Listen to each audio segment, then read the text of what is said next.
if an individual, if you, for example, were to go in and apologize, and you said that you feel bad, if you felt bad walking into the interview, do you think that that's a problem in terms of your objective conduct of this interview?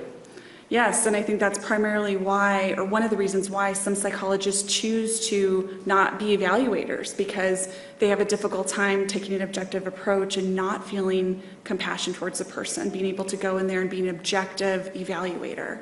So with regard to this issue of compassion, is that something, again, being compassionate during these forensic evaluations, is that something that is taught, for example, at Michigan State University? Is there a course that says when you go in, you need to be compassionate with these people that you are evaluating forensically?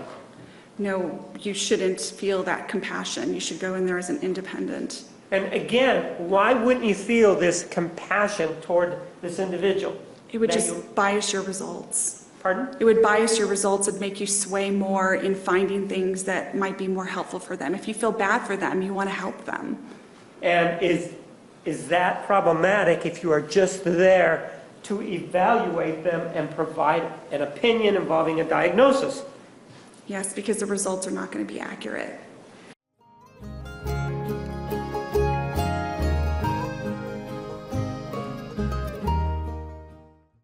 With regard to this evaluation, and when you're conducting this evaluation, do you ever bring gifts to the person or do you ever provide gifts to the person that you are evaluating? No, that's inappropriate. Why is it inappropriate to provide a gift to somebody you are evaluating?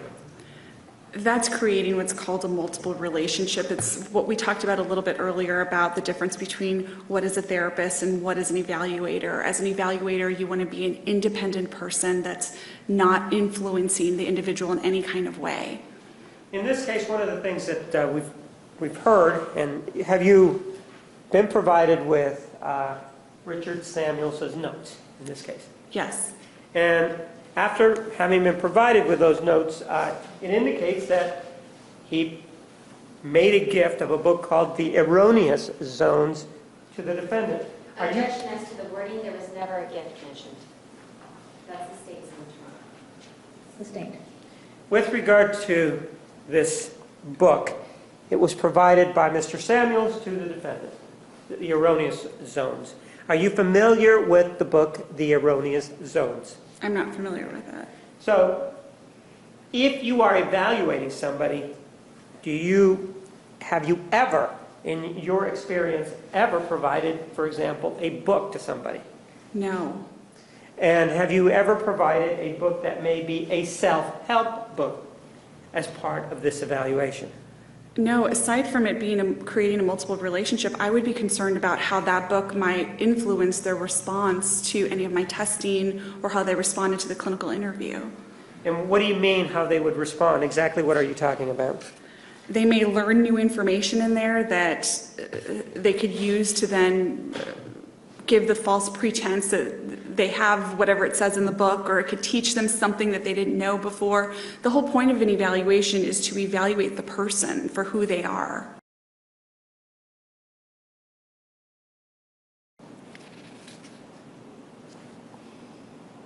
Now at Bawalda, you said that's the place that you worked with kids who were involved in CPS, right? Not just children, there are parents also. Right, but kids too? Yes. Okay. And so during that time, you were doing psychological evaluations on the adults and the children who came into you from CPS? Yes. And these were evaluations. You weren't giving them therapy at the same time? I was not conducting therapy there, correct. Okay, so just doing these evaluations? Yes. These evaluations that you talk about needing to remain unbiased, right? Yes. How many evaluations did you do with regard to these adults and children for CPS, do you think? Total? Sure. During this time at Bawalda? Again, that varied. It's hard for me to give a specific number. Some weeks I would have 1, some weeks I'd have 4. It would depend on the week. Okay. So over these couple of months, you would have anywhere between, I guess, 4 a month to 12 a month. Does that sound about right? Sure. It's hard to pinpoint exactly how many. I wasn't sitting there writing down and tallying. Okay. Well, part of doing these evaluations, you learn about like especially with the kids, let's say for a second. Don't you learn a lot about, you have to know about their background, right? Yes. And sometimes they're going to tell you things about where they came from, Yes. if they're in a foster home or if they've been homeless. Yes. And some of the things you might learn that these children have been beaten. Yes. And sometimes these children might not have anyone to really count on them at this point, right? Because they're coming to you, they might be involved in CPS. It's potentially, yes. Okay, well, in other words, you dealt with these children who had a myriad of problems that they were dealing with in their lives, right? Yes. And so during this time that you're dealing with these children, as a human being, you're saying not ever did you feel 1 ounce of compassion for any of these children since you were evaluating them? When I walked in there and met with them, no. Did I feel compassion immediately off the bat? No. No, I'm not talking immediately off the bat because you don't know anything about them. But I'm talking about, listening to their hard stories and how these children might have been beaten or how they might have been homeless. After listening to these as an evaluator, you're telling us because you're able to be unbiased, not 1 ounce of compassion. I was able to feel some compassion, but not in the way that it would cause me to be biased. Okay, so you were able to feel some compassion then? At some point, it depends on the scenario. Okay, so at some point, depending on the scenario, you as an evaluator can feel compassion for someone you're evaluating. It's possible. It's possible.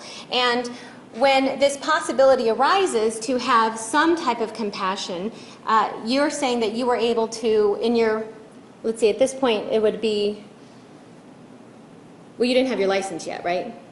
At the time we're talking. Correct. And so at this point during your practice, then, you would be able to have this compassion and remain unbiased, right? Absolutely.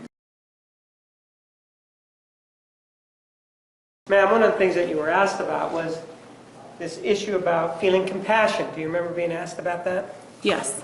And do you remember being asked about whether or not, when you conducted these evaluations involving kids and women, whether or not you felt compassion? Do you remember that? Yes. And do you remember what your answer was as to whether or not you did feel compassion? I said that I can feel compassion, but I don't walk in feeling compassion. And as a result of this compassion that you may feel involving kids, did you bring them lollipops and presents? No. Why not? You felt compassion. That crosses the ethical guidelines. It's inappropriate. What does that mean? It violates the ethical guidelines. It means that would make me engaging in inappropriate ethical behavior, and that's not something that I want to do. And with regard to apologizing, giving gifts and this sort of thing, is that indicative of any bias to you? Yeah. Objection, speculation. Overruled. Is it? Yes. And what does bias do when you become involved in this kind of situation where you're evaluating somebody? Causes you to start just looking for variables that are supportive of whatever that bias is. What do you mean, variables that are supportive of whatever that bias means? That's You up here. What are you talking about? start to filter out information that may suggest something otherwise against your bias.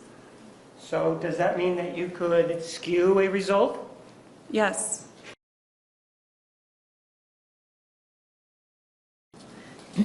Do you believe absolutely that it is possible to remain purely unbiased in an evaluation once compassion creeps in? I do think it's possible to remain unbiased if you have some compassion. And there are indicators that we have to look within ourselves and barriers that we have to have in front of us to suggest whether we're crossing the line. So crossing the line could be giving something to someone, or maybe even being triggered by Overruled. maybe even being triggered by our own traumas, our own life experiences that could make us feel biased. So I think it's very possible to have compassion and not be biased, but we have to make sure that we as professionals are really paying attention and watching that line.